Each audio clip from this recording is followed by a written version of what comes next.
Thank you, Doomberg, for coming on the podcast and joining me on the show today. I really appreciate you taking the time. As you see here, we've got a green chicken representing the pseudonymous group behind the #1 finance newsletter on Substack, eponymously named Doomberg. So the team's background, I know, is in heavy industry and private equity and hard sciences, but it would be great if, for those who don't know you, you could sort of tell the story in, a privacy-preserving way of, how you got to where you are today and how Doomberg came to be. Jake, great to be here. It's kind of unique. We were joking before you hit record that this is our first example of animated on animated crime, as we might say, but it's kind of cool, and you've done a nice job with that. So, as you mentioned, we are an anonymous Substack. Many people know who we are. We keep our anonymity just predominantly for the brand, but as background, we're a very small team of former executives in the commodity sector with a focus on the hard sciences, especially as it pertains to energy. So the physics, chemistry, material science needs of the sort of green energy transformation and the constraints therein. We have a pretty strong background in science and finance on our team, and we bring the industry voice to the conversation, which before we started Doomberg, we believe was sorely lacking, and that is the inefficiency in the market that we're looking to exploit. Prior to starting Doomberg, we had assembled a small team and built a pretty bespoke consulting firm, focusing on executives in the commodity sector and a few wealthy private office clients. Beyond that, we started consulting in the content creator market, especially the subset of that market that were focused on selling their content into Wall Street. We built that vertical into our business post-COVID because, like many small business owners, COVID did severe damage to our existing book of business. I think we lost 85% of our revenue over the course of 8 weeks, understandably so. Of course, nothing we did wasn't our fault. The economy shut down, and consultants are one of the easiest variable costs to turn off during times of crises, and we were not immune from that crisis. And so we reinvented ourselves and became pretty well known in the finance content creator world. And one of our top clients strongly recommended that we start our own, given our abilities in the area and our passion about the subject matter. So in a way, if it wasn't for COVID and the economic damage that was inflicted upon our pre-existing business, there would be no Doomberg. And what a shame that would be, because it is truly the work of my life. It is what I was meant to do. It's the funnest thing we've ever done as a team. It's the funnest thing I've certainly ever done as an individual. When I reflect back on my career, which spans many decades and is filled with lots of accomplishments I'm very proud of, but this one stands alone as the thing I'm most proud of, and the thing I intend to do for as long as the market will give us a signal that it's worth doing. Yeah, I love what you said there. And, you guys write a piece once in a while called The Work of My Life, and it talks about this and sort of gives updates on what you guys are building with Doomberg. And in the beginning, especially like calling out different content creators who you sort of admired and sought to emulate in various ways. And then, more recently, just sort of giving the occasional update. But, there's a part in there where you said something along the lines of what you just said. We found what we were meant to be doing in life. And I think that's something that obviously a lot of people crave, and maybe you yourself for decades in your career prior sort of craved and sought after. But it's like, am I ever going to actually find that thing? And it seems like a little bit of like, go do what you're passionate about, but is there money there? And it's sort of this issue that people deal with. So I'm curious if there's anything from sort of your journey towards finally landing at this thing, to your point, as a result of like COVID, which wouldn't seem at face value to be a positive thing, but turned out to be sort of a tremendously helpful thing for you and in finding, what you love to do. If there's anything sort of generalizable maybe, or even just specific to your journey and finding this that you think other people could maybe sort of use to hopefully find what they love to do most, maybe, and not take as many, decades to get there. It's a fascinating question, and one that I've given a lot of thought to. It is easy in a way to say, oh, pursue your passion if you already have a reasonably sized nest egg. And I'd be the first to admit that we weren't exactly launching Doomberg from a position of necessity or weakness. But as I reflect upon my career, the thing that made my ascent up the corporate ladder relatively rapid was my ability to write concise internal white papers explaining technology to finance professionals in a language that they could understand. And I very much enjoyed doing that. And the other attributes of leadership and communication skills and all, decision making under pressure and all of those things that test young executives as they climb, were certainly hurdles that I had to jump over. But the true differentiator for me was writing, and I love to write. I love to explain, love to tell stories, and so when we started to build out our consulting business in the creator space, those skills were rekindled. And I would say it was more luck than anything. And so the real lesson for us, because I don't want to minimize the challenge and the risks associated with leaving something certain and good enough to pursue something better, that more feeds your passion. That risk tolerance is not for everybody. But I will say, if you are lucky enough to find out what you're doing in life and you can create a living out of it, I would highly, highly encourage you to do so and to push that as hard as you can for as long as you can, because those are rare moments in life. And so I was certainly privileged enough to have carved out a career and saved some resources to be able to take such risks.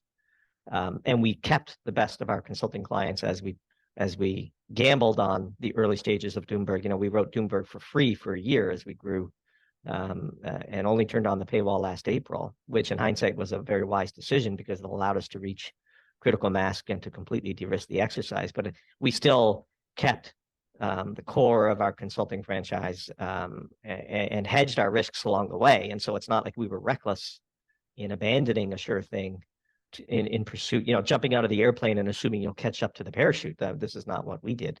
And so I don't want to make it sound easy or be flippant about it. But in those rare circumstances where you have that aha moment, where you discover that, wow, I really love doing this. And here's the test.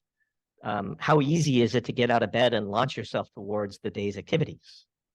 I can assure you, I do most of the writing between 3 and 5 a.m. because that's when my brain fires best. But come 7 a.m. after I've slept a little bit more, it is with high motivation that I attack each day, with enthusiasm, because it is truly what I was meant to do. And that's a very special feeling. And in today's world, where most people are stuck in endless, useless meetings, working for faceless corporations, and not really seeing the direct benefit of their work, it can be a pretty miserable life. And there's a reason why so many talented professionals find it difficult to get out of bed in the morning, and what a prison that must be. And I was in prison for various aspects of my career, so I speak from a position of direct knowledge and empathy.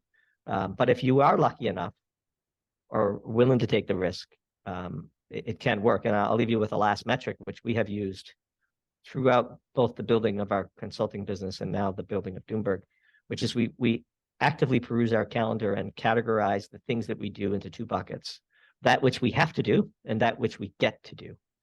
And then we constantly measure the ratio of get to, have to, and work really hard to outsource or pay other people to do the have tos, and focus as much of our day on doing the get tos as possible. And when you do that, you unlock this productivity miracle. We are a very, very small team, and yet we publish 6 to 8 pieces a month, and regular guests on podcasts, and dealing with inbound emails and comments to all of our pieces. And there are less than, you could count the size of the Doomberg team with the fingers on your hand and have a couple to spare, let's put it that way.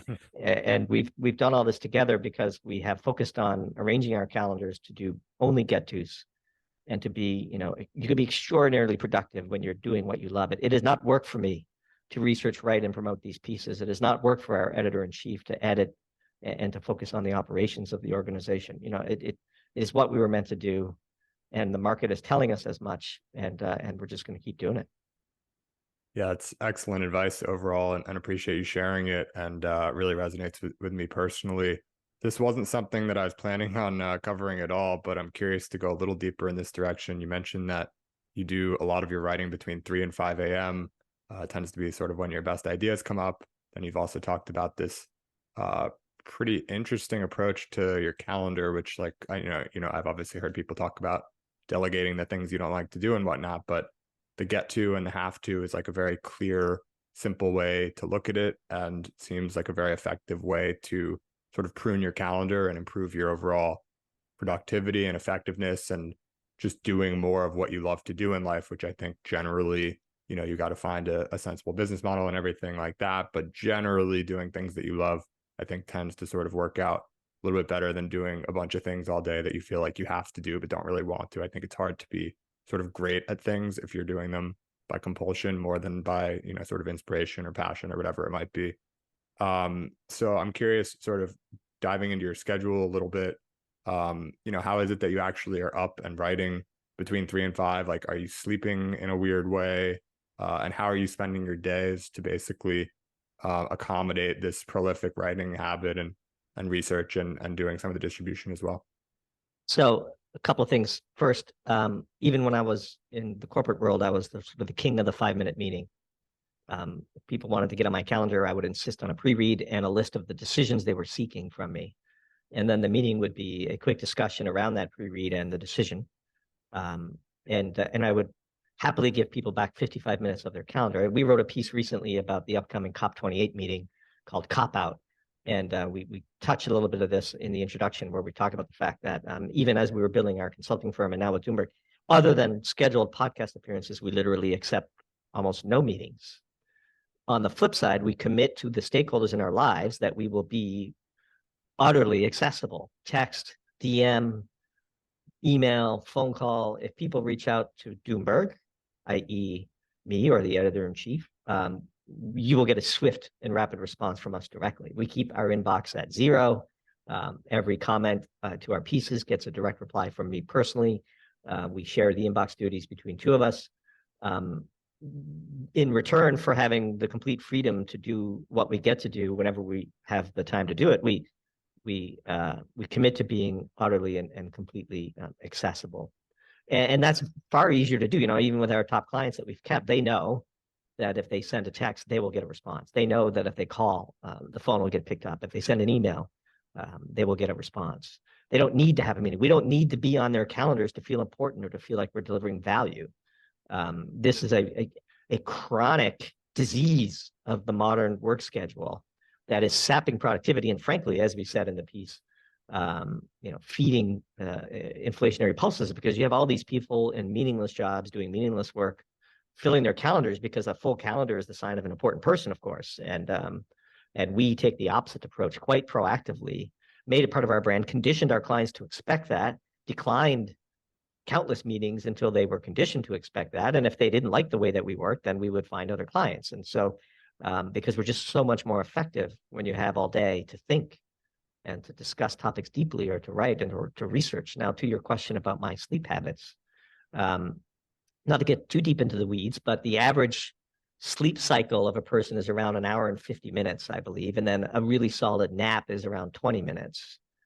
And I have found that I generally need 3 sleep cycles and a nap a day. And so I might have 2 sleep cycles between, 10 p.m. and 2 or 3 a.m., wake up, do a couple of hours of writing, and then do another sleep cycle before I attack the day. And then in the middle of the afternoon, I might have a 20-minute nap. And I find that this works well for me, that in between sleep cycles, late in the, or early in the morning or late in the night, depending on how you characterize it, when the house is quiet and the kids are in bed, and the only noise is your cat meowing for more food, that tends to be very productive for me personally. And that's just the way that it works. And of course, since I don't have a schedule tethering me, if I do manage to mess up my sleep schedule a bit, it's very easy for me to get back on track, because I don't have back-to-back meetings for 10 hours in the morning when I get up. I have nothing on the calendar in the morning. And so I tend to do the writing at night and the research during the day. And by research, I mean perusing social media and reading interesting articles and consuming content of other people,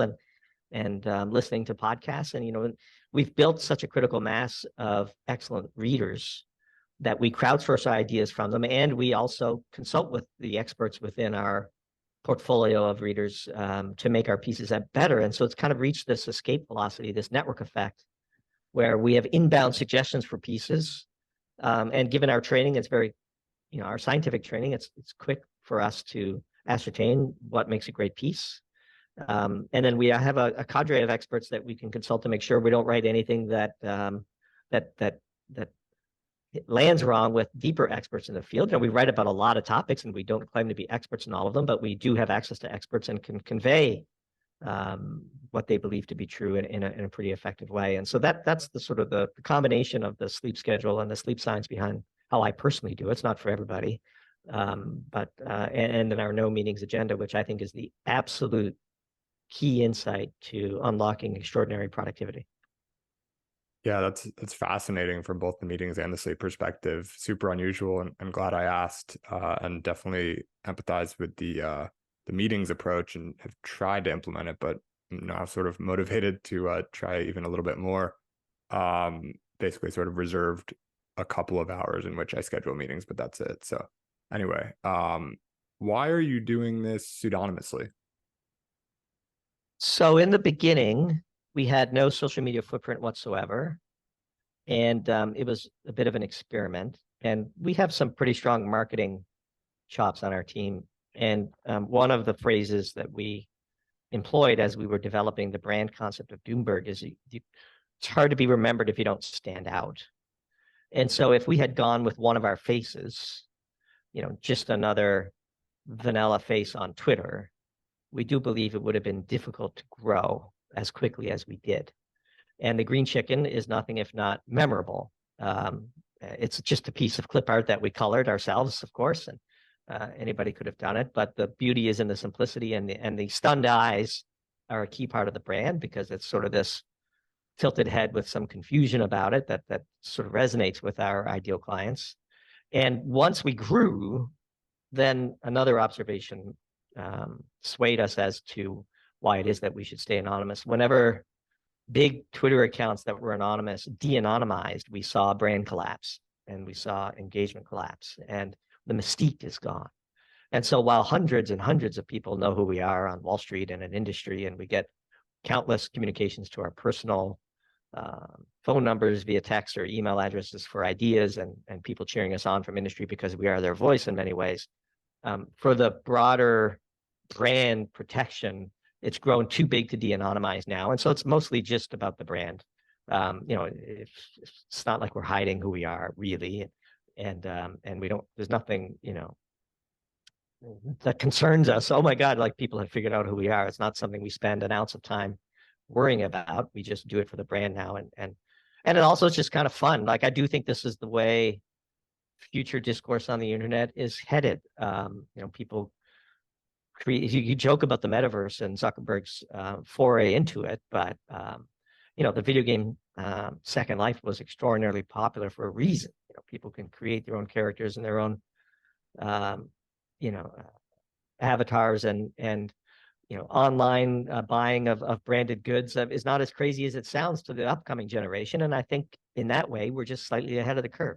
And so that's the real reason for it. If for example, if it became necessary that Substack would say declare that everybody has to publicly disclose who's involved in the various Substacks, it would be nothing for us. We would do it. It's not a big deal. It's more just about brand protection at this point. Yeah, it makes sense, and could definitely talk about that a lot longer, as I sort of have my own views on pseudonymity, but don't want to digress too far with the conversation. So, one thing I read in sort of the deliberate choice on the green chicken was, you guys were inspired by Chicken Little, like the little paranoid bird that always thought the sky was falling, and obviously it's in the name as well, Doomberg. You guys have a bit of this imminent concern that there's troubling times ahead. I'm curious, and this sort of comes across in most of your pieces on energy and everything like this that we'll get into, but do you view the future and that sort of negative prospects, do you think that's sort of inevitable at this point, or do you view the future as sort of up for grabs, and is there an optimistic scenario that Doomberg is able to envision? Interesting question, and I'm glad you asked it. So we are what's known in psychological parlance as defensive pessimists. So we spend probably too much time pondering worst case scenario risk and ways to abate those risks, and then feel comfortable to take more chances in our life because the worst case scenarios are covered. And so we are susceptible to a concept that's known as doom scrolling, which I think explains, for example, the success of zero hedge.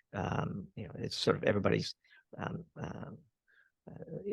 fun exercise to doom scroll zero hedge and see if there's anything new to worry about in the world. And this genre resonates with people. And if you look at YouTube, for example, and the prepper channels and so on, and we're not quite that, far off the ledge, but we are defensive pessimists. We do ponder worst case scenario risk. We are susceptible to a binge of doom scrolling once in a while. And so doom was in as we constructed the brand, not to get too deep into the weeds, but we've explained this in the work of our life pieces and on other podcast appearances. We designed Doomberg as a business from the start. We brought the audience inside the creation of this business to join us in this journey. And the business is described across 5 pillars: brand, channel, technology, demand creation, and operations. And brand is a key part of it. And brand is a gut feeling. And brand is specifically the gut feeling you induce in your ideal clients as they interact with your product. And our ideal client is probably reasonably successful, well-educated, concerned about the future course of society, and is susceptible to a bit of doom scrolling themselves. And so we play off of that, but long term, we're actually quite optimistic. And our long-term readers will know that this is a bit of an inside joke. Chicken Little gets a terminal was the original brand concept behind Doomberg. And deep down, we are deeply optimistic about the human endeavor and our capacity to work through these challenges. But in the short to medium term, for sure, I do see potential choppy waters ahead, which is the classic thing that a defensive pessimist always sees, I suppose. Right. Yeah. No, I share the long-term optimism and understand the rationale for the perspective that you guys take, sort of in the near term, and the approach, and why it's helpful for brand and everything like that. So let's dive into energy a bit, which is sort of the lens through which you do a lot of your writing on sort of the economy at large, or whatever else it might be. Why is energy fundamentally upstream of so much, and sort of how has it become mostly understood or misunderstood rather, and underappreciated by sort of the powers that be and the public? Yeah, great question. And it comes down to a fundamental phrase that we have tried to popularize throughout our writing, which is energy is life. And in fact, energy is the true currency. Fiat currencies just overlay our energy transactions in a way to try to make them more efficient. And what do we mean by energy is life? Anybody who has studied the basics of physics will know the laws of thermodynamics, and the second law of thermodynamics essentially states that disorder is spontaneous. And what that means is, the universe is forever decreasing in its order spontaneously. And in order to improve your standard of living, you have to impose order on your local environment, and that necessarily comes with a significant energy penalty.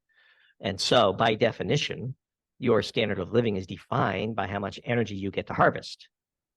Technically speaking, it's defined by how much energy you get to waste, because you have to create waste heat in order to impose order. Right angles do not appear spontaneously in nature. And so your literal standard of living is defined by how much energy you get to harvest, which means the totality of the net energy we produce, the sort of energy profit that we produce as a society, it puts a cap on the total standard of living we can create for humans. And then the manner in which we allocate that net energy defines how equitable the planet is as it pertains to who gets to have how much. And why is it that we have lost our anchor to this fundamental axiom of physics is because we have become the victims of our own success. And so to the thought leaders and the elite policymakers in the Western world, energy comes from a light switch, and food comes from a few taps on an iPhone. This is, of course, sophisticated coverage for or shielding of the real work that is going on behind the scenes. The brilliant scientists, engineers, technicians, and laborers who are producing that net energy for the rest of us to exploit and to benefit from. And if you take too many bricks from the bottom to put it on top, the entire Jenga column collapses, of course.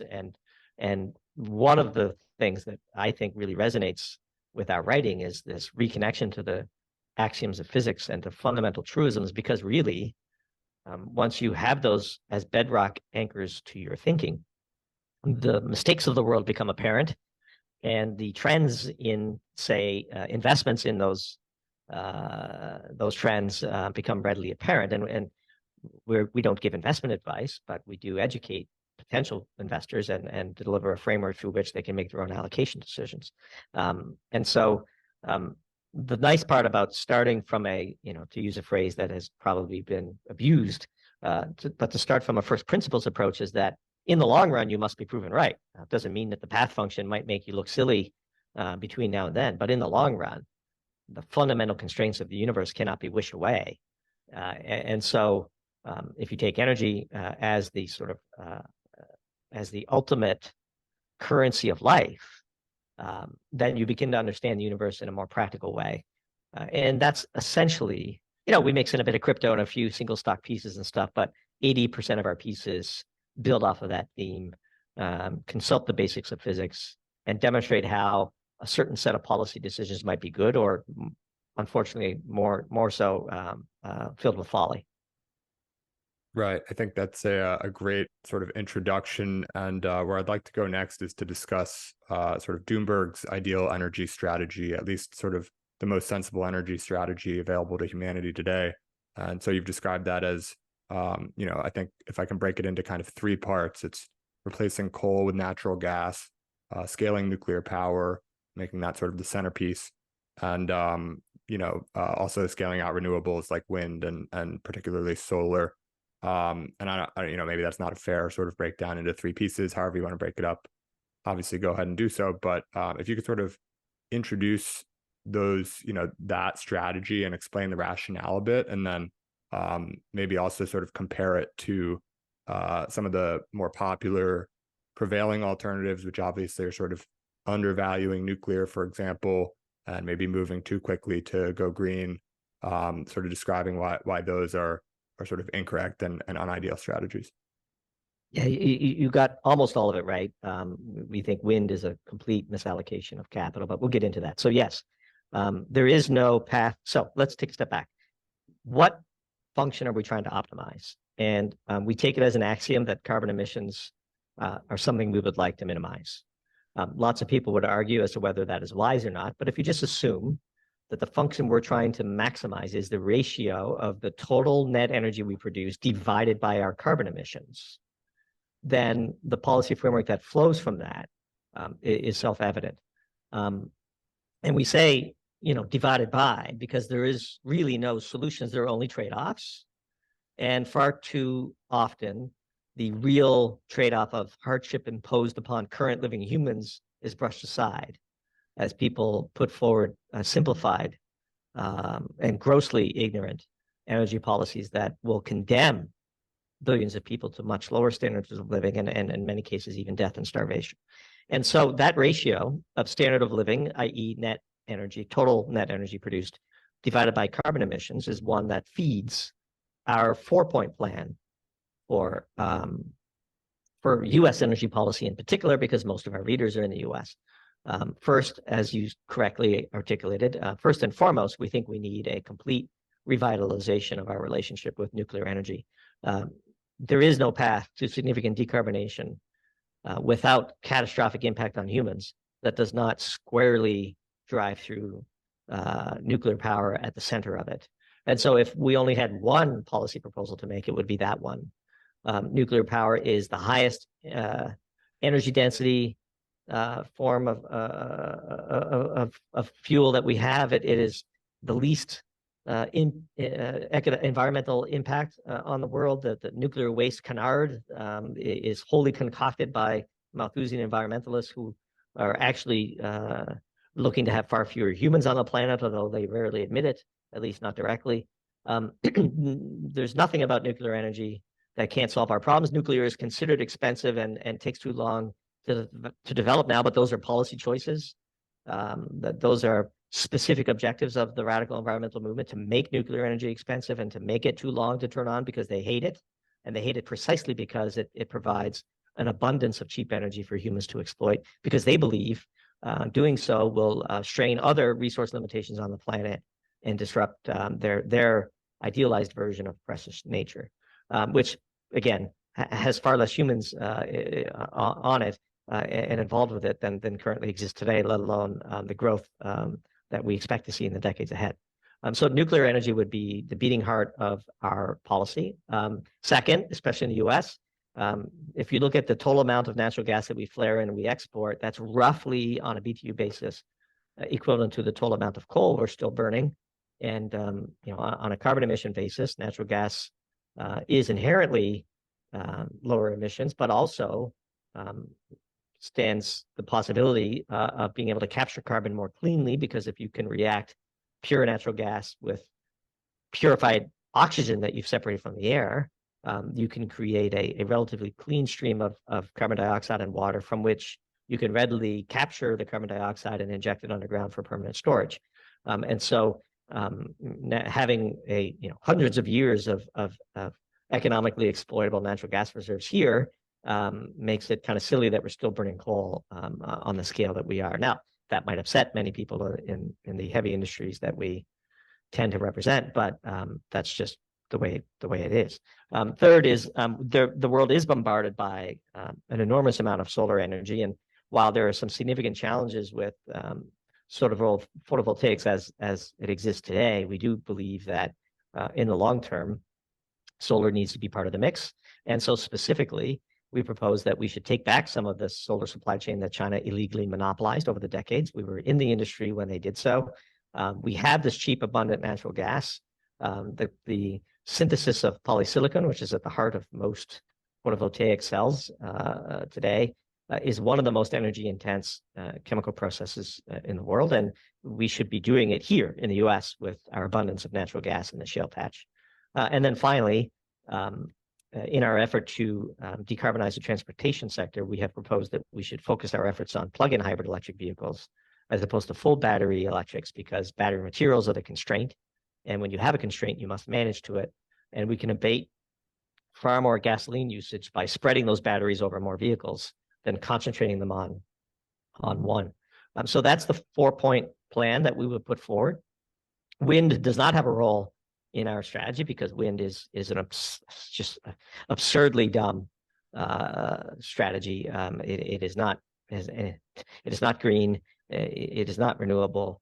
And we have predicted and written in a few pieces that the demise of the wind sector is imminent. Right. So can we double click a bit on nuclear? You sort of gave a pretty clear case for why it's sensible as the centerpiece, but I'd be curious, maybe a couple of things. One would be, given all of the irrational rebuttals, sort of the fear mongering of TV and movies and arguments that it's unsafe and largely threatening, when in fact it's much less deadly per unit of energy than most of the other types of energy. At least that's my understanding. Given these sort of illogical rebuttals or arguments against nuclear, are there any legitimate ones out there, and sort of how would you counter those most legitimate rebuttals?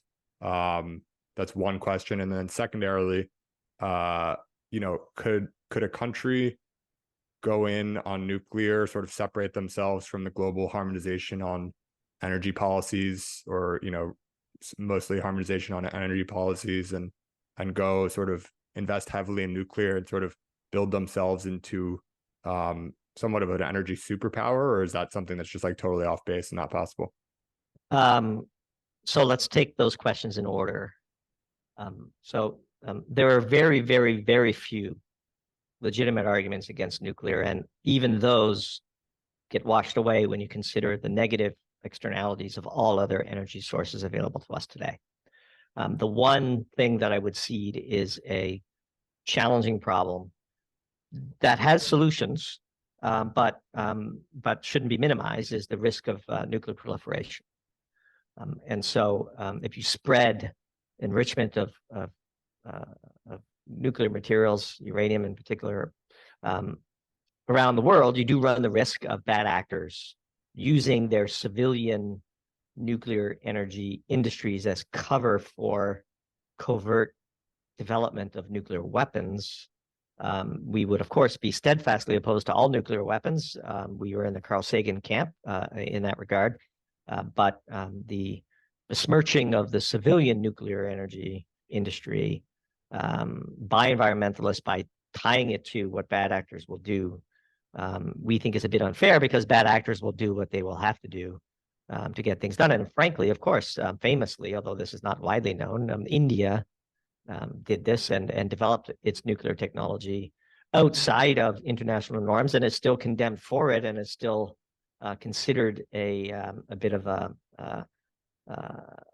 bad actor in that regard because it developed nuclear weaponry outside of international treaties and is still being punished for it today, which is why, of course, they have spent so much time and energy developing their domestic thorium nuclear reactor technology, because they are banned from accessing a lot of the civilian nuclear technologies that the rest of the world enjoys that have not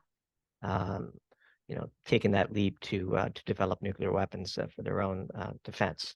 And so nuclear proliferation is the one counter to our proposal on nuclear energy that we would say requires some dedicated effort. These, of course, are political decisions and can be managed, but and again, compared to the burning of coal or the alleged catastrophic consequences of carbon emissions, if those catastrophic consequences of carbon emissions are true, then dealing with nuclear proliferation is just on one side of the scale, and the end of the world is on the other. And so it is not a compelling argument against it.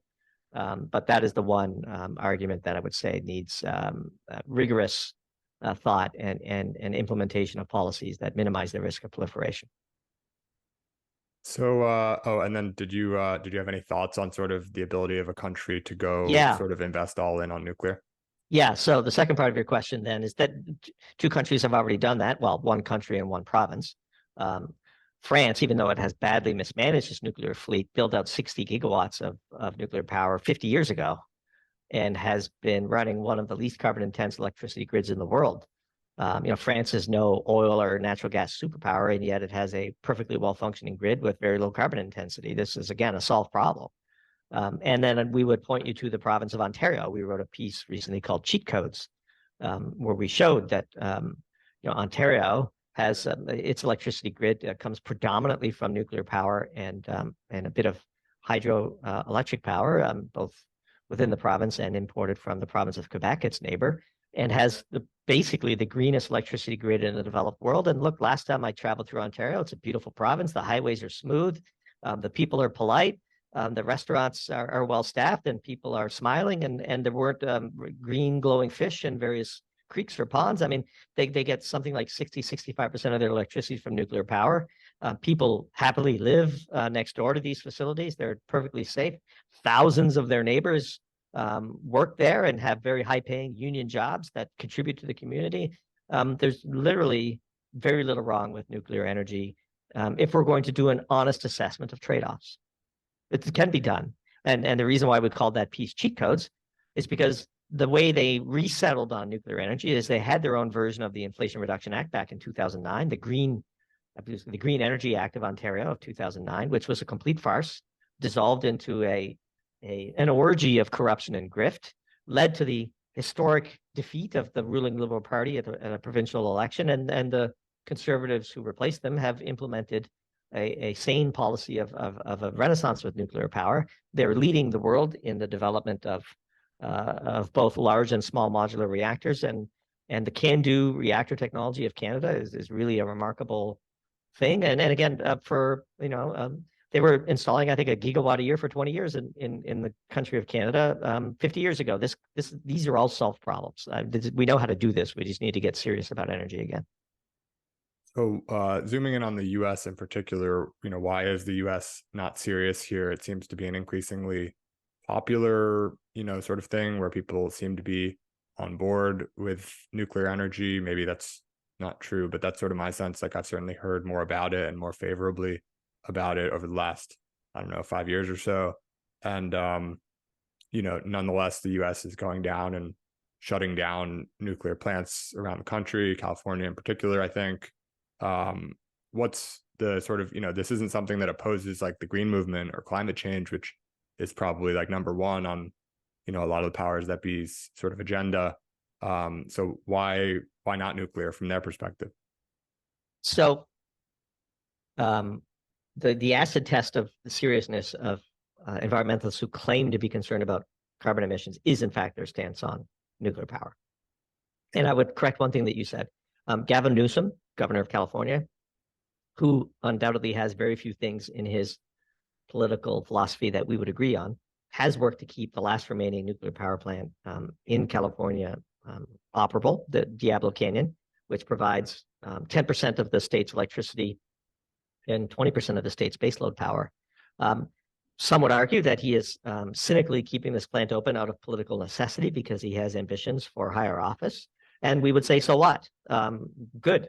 This is the whole point of politics, to force politicians to make decisions that are right for society. And so while we would disagree with Gavin Newsom on almost everything else, credit where credit is due, he has spent significant political capital and confronted the more radical environmental Malthusians in his political base to keep Diablo Canyon operable for as long as possible. And we applaud him for that. And in fact, same thing happening in Michigan. The governor of Michigan seems to have some ambitions for higher political office, and she is working hard to keep or to restart the Palisades nuclear power plant, which would be the first restart of a shuttered nuclear power plant in the history of the U.S.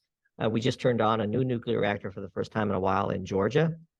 There's a lot of momentum and support for nuclear power in the Inflation Reduction Act. And again, credit where credit is due. The Biden administration, through the Department of Energy at least, is signaling its support for such projects, including the development of small modular reactors for the production of electricity and industrial grade steam within our brownfield sites in our manufacturing sector. There is one critical government agency that needs to be completely dismantled and rebuilt, and that is the Nuclear Regulatory Commission, which is, as we wrote in a piece called Nuclear Waste, totally captured by radical environmentalists and exists. Really, you would think that it would exist to support the industry and to ensure the safe operations of our existing nuclear fleet and to stoke the growth of new ones. In reality, nothing could be further from the truth. The NRC is on the critical path of a nuclear renaissance in the US and needs to be completely gutted, in our view. It has been totally captured by radical environmental Malthusians who are basically spending their entire lives doing everything in their power to stop nuclear energy from proliferating. And so many people in the US are seeing the wisdom of nuclear power. And to the extent that we've played our own small role in advocating for the industry, this is part of the work that we're most proud of. But there's much more work to do. There are other countries far ahead of us in this regard. But we are seeing everywhere in the world, practically except for Germany, a reconsideration of the folly of abandoning nuclear power and the wisdom of having a renaissance with it. Right. So, you brought up Germany and moving over to there and sort of Europe at large. You've written about, we saw sort of a pretty interesting situation develop, could have been much more unfortunate situation develop last winter. Basically, my understanding is the mildness of their winter in Europe, just, betting on the weather basically, and, leaning on coal and fossil fuels sort of saved what could have been a much worse scenario that you and the team were sort of projecting, as well as others. And this winter, could be sort of more of the same, and you don't know how the weather is going to turn out, and it could be sort of more of a brutal winter, and the worst case scenario sort of could pan out. And moreover, there's sort of this false confidence, I think you've called like peak complacency, because of the luck sort of that was enjoyed last winter, and the confidence that, oh, we handled this last time everyone was concerned, and we can handle this again. Can you sort of describe the situation in Europe and your sort of outlook for what's ahead there? One of the things that we have tried to warn our friends in Europe, and we have many friends in Europe, we have many colleagues, former colleagues there, and frankly, thousands of subscribers from the area. We wish no ill will on it. And in fact, nobody was happier than we were that a 3 sigma warmer weather winter befell the continent in the winter of 22-23 and allowed them to escape the folly of their energy policy with minimal damage. Now, even saying that, they spent hundreds of billions of dollars chasing every BTU of energy from around the world, regardless of cost, carbon footprint, or impact on the developing nations. And they have catalyzed the rapid deindustrialization of their economies as a consequence of their energy policy. So to say that they, quote, escaped the winter because it was mild is a stretch of the word escape beyond all recognition in our view. But the absolute worst case scenario tail risks were abated, thankfully, because of this mild winter. And what lies ahead, there are 2 schools of thought. And by the way, I should say we are not meteorologists, and this is outside of our depth of expertise, but I'm happy to articulate the schools of thought, and the listeners can decide on their own probabilities. One school of thought is we just finished a 3-year La Nina and have entered an El Nino. And La Nina weather patterns are characterized by unusually warm winters in Western Europe in particular, which is what we saw. And El Nino weather patterns are characterized by drier and much colder winters in Western Europe, which, heaven forbid, we pray does not happen this winter. Second school of thought is that this massive volcanic eruption in the Pacific last year spewed so much water vapor into the atmosphere that this is responsible for both the mild winter that Europe experienced and the record high temperatures we're seeing in parts of the world this summer that the media has been hyperventilating about. If that's true, then the outlook for the European winter of 23-24 looks pretty good.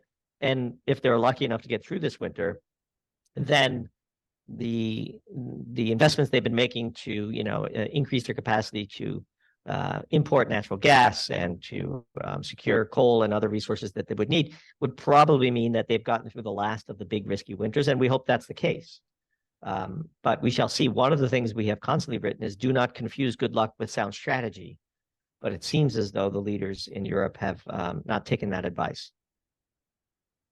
Right. So, sort of, I guess, a more macro example or sign of the same sort of direction is Germany having to lean in on coal. I think you guys sort of have the view that this might be representative of sort of a larger phenomenon that's going to occur in the next, in the decades to come, where when shit really hits the fan, we need to sort of lean on the energy that we have. And so sort of for that reason, or maybe some others, I think you guys are predicting sort of peak fossil fuels, in 2040, or maybe not peak, but more in 2040 than there is today, which I think a lot of people sort of following, policies around climate and companies and countries going green and everything like this would find quite surprising. Can you sort of, explain the rationale of why you think oil and coal and natural gas are going to be more prevalent, 17 years from now than they are today? The fundamental driver of consumption of fossil fuels is availability of fossil fuels. And we have, in our writings, developed a phrase that we call Doomberg's postulate, which is that every molecule of fossil fuels will be burned by somebody somewhere, and local restrictions only shift who gets to enjoy that privilege. The developing world has abandoned their carbon commitments, period. Nobody likes to say that. China, India, Brazil, Indonesia, Pakistan, this is 4 or 5 billion people. They looked at what Germany did and have stopped listening to what Germany is saying. At the first sign of crisis, Germany retreated to the coal mines with the speed and efficiency of the evacuation of Dunkirk. And everybody saw what Germany did and felt the damage and the repercussions of Germany's actions and have said, fool me once.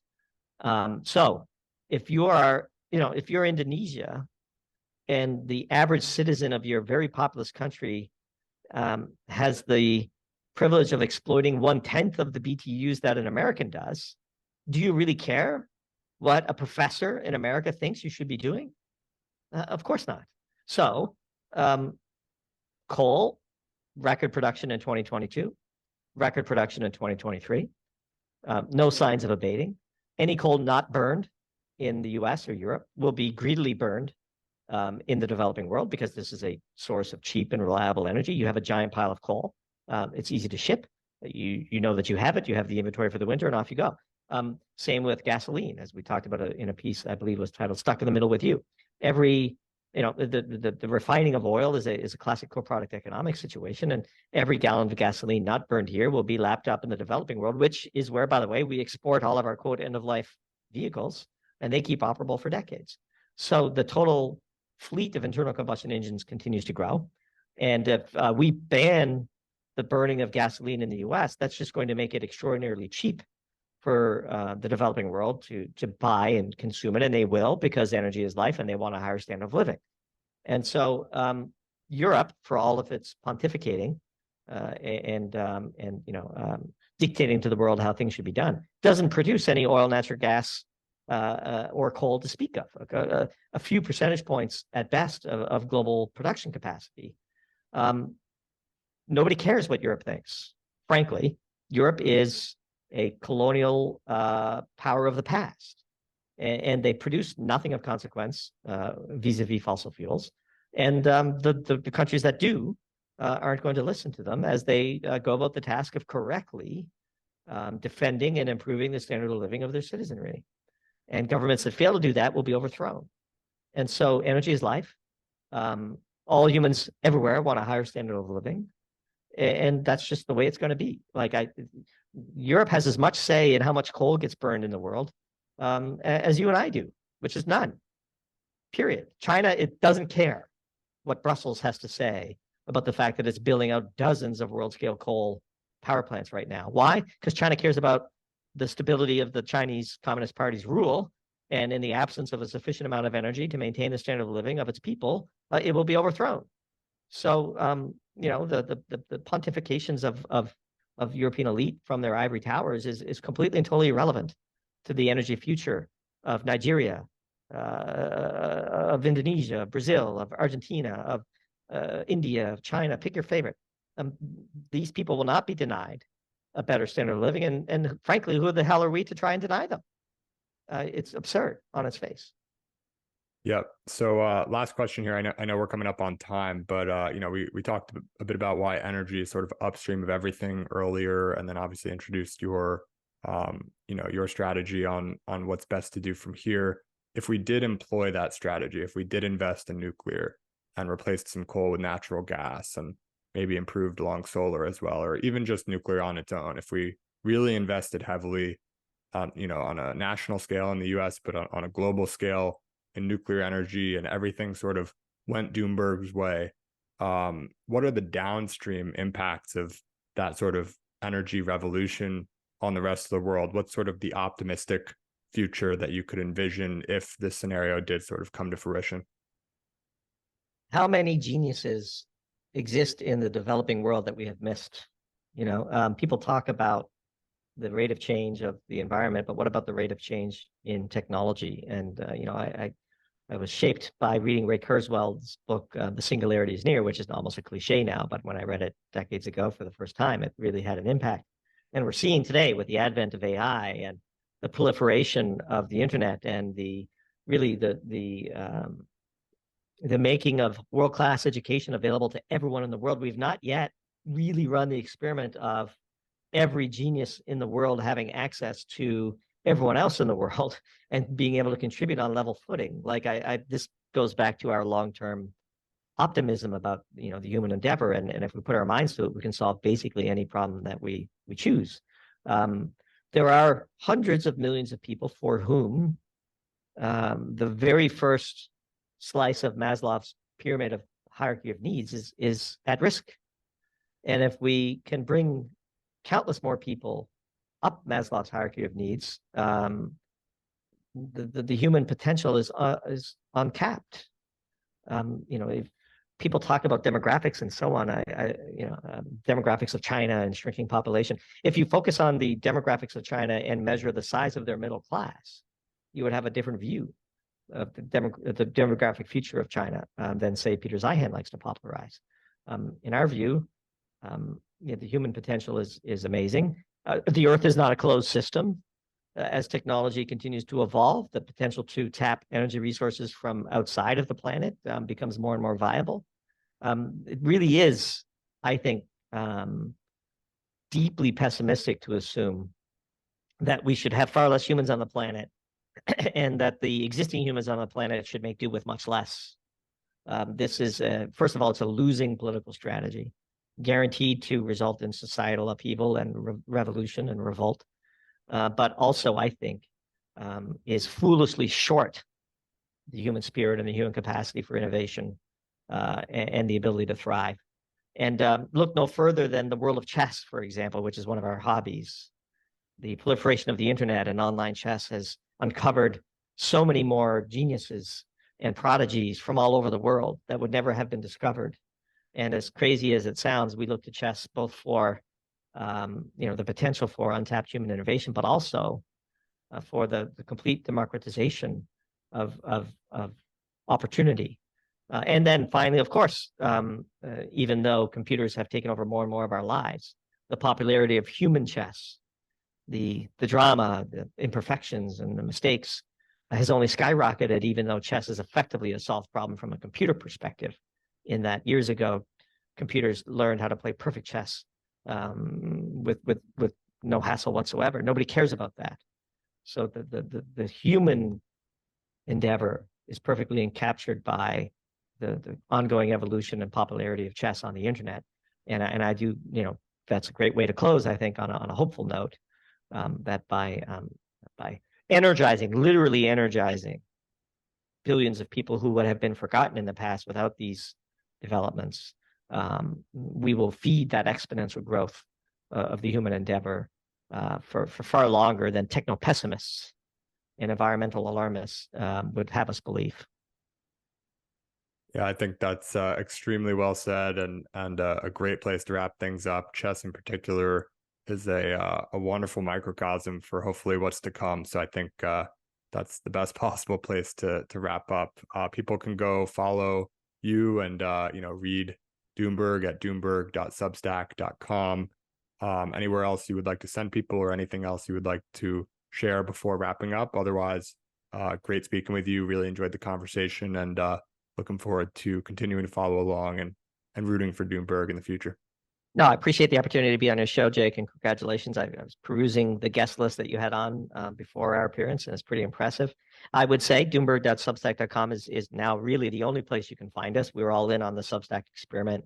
We are 100% subscriber supported, and we don't accept ads or sponsorship opportunities. Not that there's anything wrong with those business models, but for us, we feel like it preserves maximum editorial flexibility to be supported by our readers. So head over to doomberg.substack.com and become a subscriber today. And Jake, once again, fantastic discussion, and happy to come back anytime you'll have us.